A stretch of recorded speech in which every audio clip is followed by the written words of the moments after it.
Our third panelist is Timothy Cameron, and Timothy has written a book called The Little Book of Miracles, Stories from the Incomplete Skeptic. And you do have an amazing story to tell, and I'm interested to hear it today. Thank you. Thank you, Mary Jo Robinson. First, I just want to use a little bit of my time to thank the women that shared. Carrie, Tricia, thank you for touching my heart. That's an advantage of going last. Thank you very much. You know, it kind of opens up the heart, and sometimes it makes it harder to talk.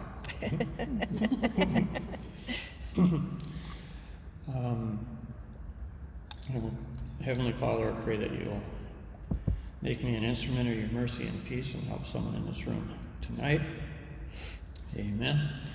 And thanks for proving to us that we can get our innocence back. Thanks for showing that to me. The miracle of forgiveness. I really believe that forgiveness is a miracle. And I think the antithesis of forgiveness is unresolved trauma. Until we dig into our own trauma, it doesn't get better. Unresolved trauma is a resentment. And they say in Alcoholics Anonymous that resentments are the number one offender leading people back, you know. So we have to forgive everyone for everything, including ourselves. I'm an ex-con and did 13 and a half years in prison, 2 major incarcerations, several minor incarcerations. On August 17th of 90, I was released from Stillwater. And when I first got locked up in Stillwater, I didn't think of this until now, but I was actually kicked out of Stillwater. I was kicked out of Stillwater prison, and they shot me over to Oak Park Heights, you know. And I didn't know I could be kicked out. It just never occurred to me, you know. So thanks for that. And but I also spoke at Shakopee Prison a couple of times, and the women there was the general population, and they were kind of like looking at the floor and wondering what this guy is doing here, you know. And when I mentioned that my mom was a prostitute, they suddenly looked up. Now they're interested, you know. But when I got out on the 17th of August, 90, I got set up in my apartment, and on the 18th I went out and drank to prove I'm not an alcoholic, and I did my very level best to sell my freedom for a drink once again, but God wasn't going to have any part of it, and I had an experience of a miracle, which I didn't realize until 3:30 in the morning on August 19th, when I got honest about being an alcoholic, because it's like, oh my God, I was just ready to go back to prison, and just a couple of days earlier I thought if I go back someone's going to kill me, or I'm going to kill someone, and I can't do this anymore. It was really important that I not go back, but yet I drank, and I violated my supervised release, and if I would have got caught, someone's dying, you know. And so the miracle of not being arrested, I could see myself walking through the field of enemies that I myself created that night, and that I got to wake up to the fact that I was an alcoholic 3:30 in the morning. As soon as I got honest about it, I came to believe that a power greater than myself could restore me to my original condition, get my innocence back, I guess, or restore me to sanity, and I turned my will and my life over to the care of God. And my background, what I used to be like, my first prison was a crib. My mom used to tear up sheets and tie my wrists to the slats in the crib and leave for 2 and 3 days. Oftentimes I could get out, but I didn't think of it as wrong. I just thought of it like, why? I felt so lonely there. And by the time we were taken away, my brother and I were taken away, we were deemed in the state of Minnesota, the worst case of abuse they had seen, and our stomachs were protruding from eating dirt and stuff like that. And when we got to the hospital, they stuck a thermometer back in those days with mercury, in my brother's mouth, and he promptly started chewing it, you know, and the nurses all freaking out, trying to clean his mouth out of the glass and mercury. But I want to get into my several stories, brief stories of forgiveness. My first one came from Mary Jo Robinson. Not this one, another one. I was sober for 90 days. She was in Mothers Against Drunk Driving. She was slated to be our sobriety speaker. And I thought, why are they going to have a mad speaker here? They're going to drag us over the coals and treat us poorly. You know, it's like, oh yeah, you're scumbags because you drove under the influence probably. You know, they didn't know that I had driven under the influence and killed someone. I was recriminating myself. And is that the right word? Recriminating? Thank you. And so I had my arms folded, you know, and I had my attitude on, waiting for this mad member to get done talking. And but when she introduced herself, she says, "Hi, I'm Mary Jo Robinson, and I'm a grateful recovering alcoholic, sober by the grace of God, 21 or 22 years at that time." And I thought, oh, she's one of us. I mean, I could have kicked myself. You know, I was experiencing contempt prior to investigation. You know, I was judging her, and I'd never heard her utter a single word. So I opened my ears and shut my mouth, metaphorically, and I listened, and her story changed my life. She did talk about her son being killed by a drunk driver in St. Paul. He was killed instantly, and the alcohol-impaired driver didn't mean to do it, but he also didn't mean not to, but he was inebriated. And people don't make good decisions when they're inebriated. And, you know, you don't have to be an alcoholic to drive drunk. You don't even have to be drunk to kill someone. Just give away your freedom for a drink, you know, or somebody else's. And when Mary Jo showed up in the courtroom at the time of this young man's sentencing, she broke a rule. She addressed him personally. She's on one side of the courtroom, he's on the other, and she said, "Son, I want you to look me in the eyes when I make my victim impact statement." He didn't want to look at her. I mean, who would want to look at the mom, you know, of the child you killed? And she asked him again to look at her, and he wouldn't do it. So here's where she broke the rule. She came up from behind her lectern and started crossing the courtroom. There's like an invisible line you're not supposed to cross. And she approached the young man, and as she was walking toward him, his mom, who was there to support him, had daggers in her eyes, is what Mary Jo described it as. She said, "Don't you hurt my son," was the look she was giving him. He knows what he did. He doesn't need more from you, you know. And Mary Jo didn't judge that. She just recognized it. She's a mom, you know, mom to mom. And she approached the young man and asked him again to look her in the eyes, because it's like the eyes are the windows to the soul, you know. And Tricia said she could see it in Christian's eyes, you know, that's everything. And she needed him to see her, really see her. Otherwise, he might not believe what she was going to tell him.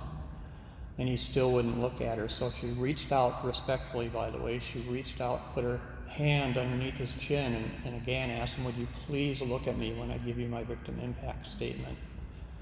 And this time he allowed it, and she lifted up his face, which is what God does to us, lift up our faces, you know. When things look down, try the up look, right? Well, she is helping him with that.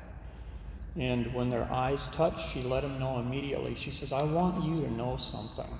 I want you to know that I love you and I forgive you for killing my son."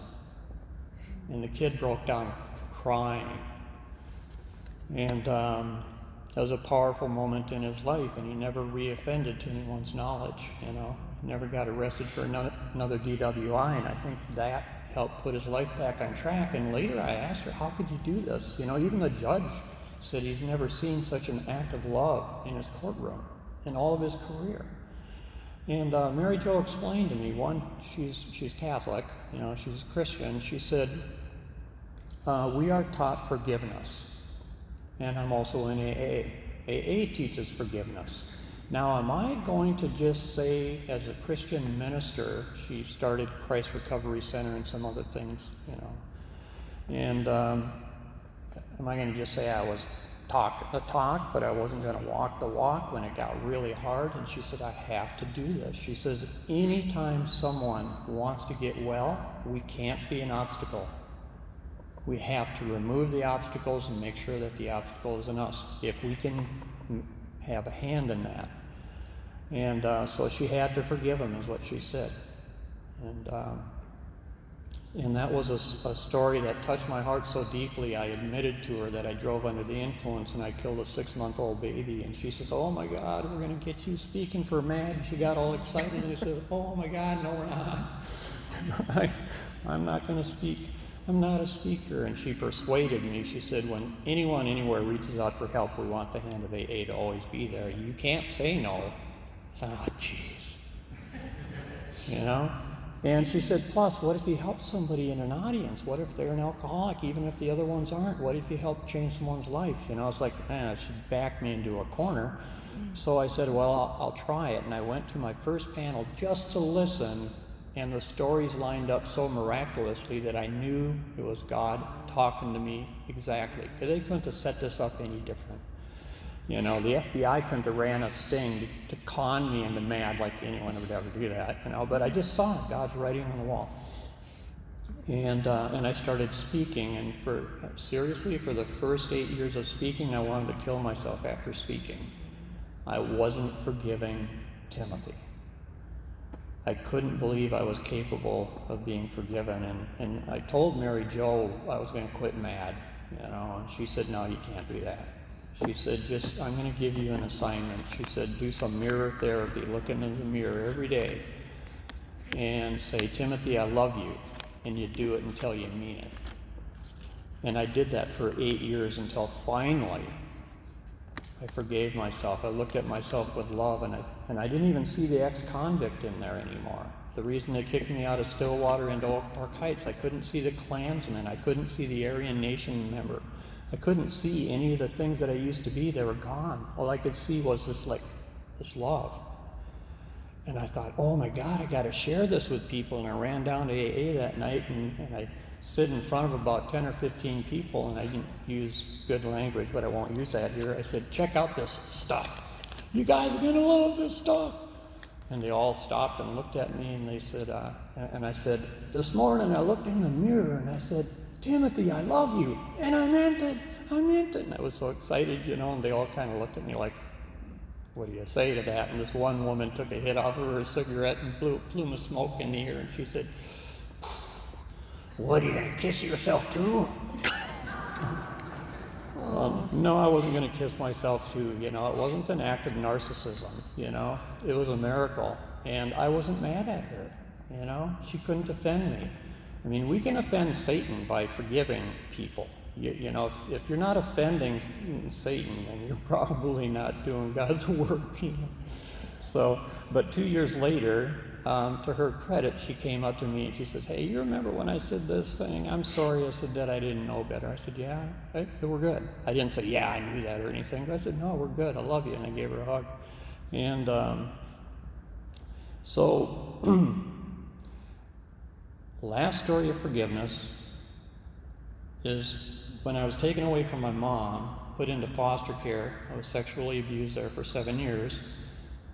Not an easy time. I finally begged to be out of that house, not because of the sexual abuse, but because my foster mom said she hated me.